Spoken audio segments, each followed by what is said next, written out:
तथाकथित पुरुष प्रधान समाज में आज के समय में बेटियों को ज़्यादा महत्व दिया जा रहा है।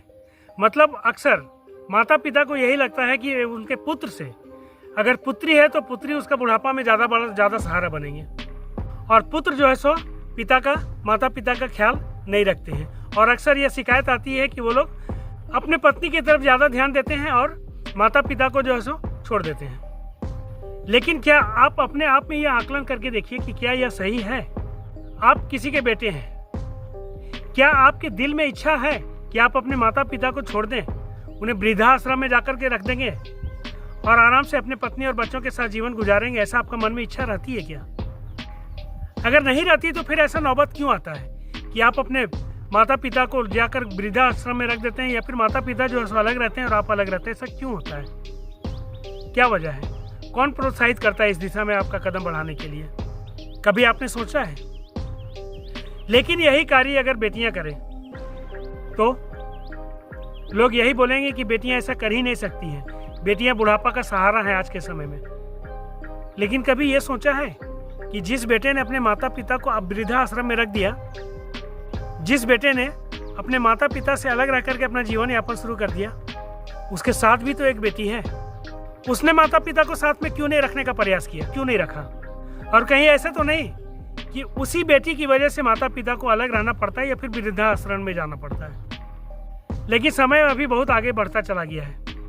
एक चीज जान लीजिए, एक बेटे को जितना पढ़ाने लिखाने में, कामयाब बनाने में माता पिता का खर्च होता है, जितना मेहनत लगता है, उतना ही मेहनत एक बेटी को भी तैयार करने में लगता है, पढ़ाने लिखाने में, कामयाब करने में लगता है।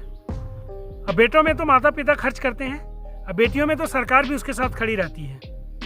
मतलब बेटियों के कामयाब होने की संभावना ज़्यादा रहती है और बेटी के पीछे माता पिता भी उतना ही खर्चा करते हैं। और आजकल सही में देखा जाए तो माता पिता और बच्चों में, बेटा है या बेटी है, ये भेदभाव अब आजकल के माता पिता में नहीं है। लेकिन आपसे अगर यह कहा जाए कि बेटियों ने जो है सो अपने पिता के अंतिम संस्कार में पहुंची ही नहीं, सिर्फ जो है सो फोन पर यह कह दिया कि उनके पास टाइम नहीं है इसलिए वो नहीं जा पाएंगे।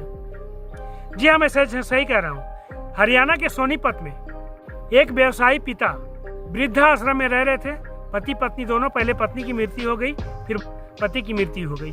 उन्होंने अपने बच्चों से, उनकी 3 बेटियां थी, बेटा एक भी नहीं था, तीनों बेटियों को पढ़ाया लिखाया, कामयाब बनाया, जिनमें 2 बेटियां टीचर थी, तीनों बेटियां कामयाब। एक नेपाल में टीचर थी, दूसरा यूपी के आजमगढ़ में और तीसरा मुंबई में। तीनों की तीनों बेटियां सक्सेस थी, सफलता की सीढ़ियां चढ़ चुकी थी, जिनमें से 2 बेटी टीचर थी। इन बेटियों से बात करने के लिए उस व्यक्ति का नाम था शिवचरण गुप्ता, जो कि कपड़ा व्यवसायी थे, यानी कि संपन्न व्यक्ति थे। लेकिन बुढ़ापा में उनको वृद्धाश्रम में रहने का आवश्यकता पड़ गया। क्या बेटियां अपने साथ नहीं रख सकती थी अपने माता पिता को? क्यों नहीं रख सकती थी? क्या माता पिता को रखने की जिम्मेवारी सिर्फ बेटे का है? जिस प्रकार से शिवचरण गुप्ता का कोई बेटा नहीं था, तो क्या बेटियों की यहाँ जिम्मेवारी नहीं हो रही थी कि माता पिता का सेवा संभाल करें, बुढ़ापे में उनकी देखरेख करें?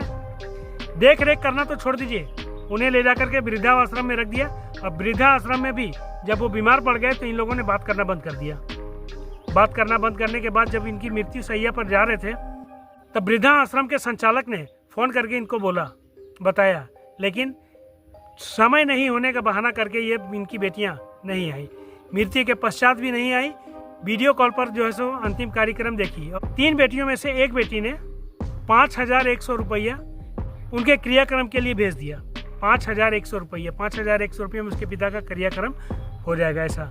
और वीडियो कॉल पर जो है सो थोड़ा समय तक जो है उनका अंतिम दर्शन किए। यही कार्य अगर एक बेटा करता तो बेटे पे इतना ज़्यादा आरोप लगता, इतना ज़्यादा इल्ज़ाम लगता कि बेटा शर्म से डूब मरता। लेकिन बेटियां हैं, उन्हें तो कोई बोलने वाला है नहीं, सरकार भी उनके साथ है। लेकिन यहाँ गौर करने वाली बात है, सबसे पहले अतुल सुभाष का याद कीजिए। अतुल सुभाष की पत्नी ने इतना टॉर्चर किया कि अतुल सुभाष ने आत्महत्या कर लिया। फिर 2 ऐसी महिलाएं, एक सूचना सेठ और एक अभी इधर मथुरा का नाम मुझे याद नहीं आ रहा है, क्या गुप्ता है, रुचि गुप्ता या जिंदल, उसने अपने बेटे की हत्या कर दी। पति की हत्या करके ड्रम में डालने वाला, पहाड़ से धकेलने वाला तो अब काफ़ी संख्या में हो रहा है। अब ये नया आ गया है कि अब अपने पिता का भी अंतिम संस्कार में नहीं जाती हैं। मेरा सवाल यही है, जब बेटियां जब इस हालत में इस तरह का कार्य करेंगी तो फिर इन्हें पढ़ा लिखा कर कामयाब बना करके क्या फ़ायदा है?